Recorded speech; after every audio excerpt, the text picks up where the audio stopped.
Hi friends! இன்னைக்கு சூப்பரான kitchen tips தான் பார்க்க போறோம். எத பத்திய டிப்ஸ்னா, நம்ம தயிர் சாதம்லாம் பண்ணும்போது, அரிசி வேக வைப்போம் பாருங்க குக்கர்ல. குக்கர்ல வச்சீங்கன்னா நல்ல குழைவா கிடைக்குங்க உங்களுக்கு. பச்சரிசியில பண்ணுங்க டேஸ்ட் அட்டகாசமா இருக்கும். அ வேக வைக்கும்போது நம்ம 1 கிளாஸ் பால் ஊத்தணுங்க. 1 கிளாஸோ, 1/2 கிளாஸோ நம்ம சாதத்துக்கு தகுந்தபடி பால் ஊத்திடணும். நான் 1 டம்ளருக்கு தான் பண்ண போறேன். 1/2 டம்ளர் பால் ஊத்த போறேன். நீங்க எவ்வளோ அரிசி எடுக்கீங்களோ அதுக்கு தகுந்தபடி பால் ஆட் பண்ணிக்கங்க. பால் ஆட் பண்ணீங்கன்னா, அந்த தயிர் சாதம் வந்து நல்ல ஒயிட்டா கிடைக்குங்க. டேஸ்ட்டும் ரொம்ப நல்லாயிருக்கும். சாதமும் நல்ல ஒயிட்டா கிடைக்கும்.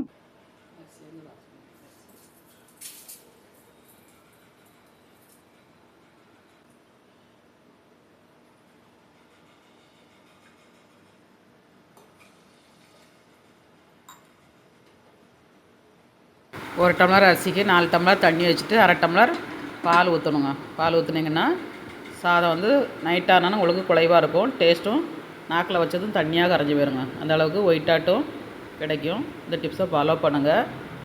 ஐயர் வீட்டிலலாம் இந்த மாதிரி தான் தயிர் சாதம் பண்ணுவாங்க. டேஸ்ட் ரொம்ப அல்டிமேட்டாக இருக்குங்க. வீடியோ வந்து ஷார்ட்ஸில் அம்மா மகளில் வரும் பாருங்கள். ஃபுல் வீடியோ டிப்ஸை ஃபாலோ பண்ணுங்கள். வீடியோ பிடிச்சிருந்தா லைக் பண்ணுங்கள். நாளைக்கு இன்னொரு டிப்ஸோட பார்க்கலாம். பாய்.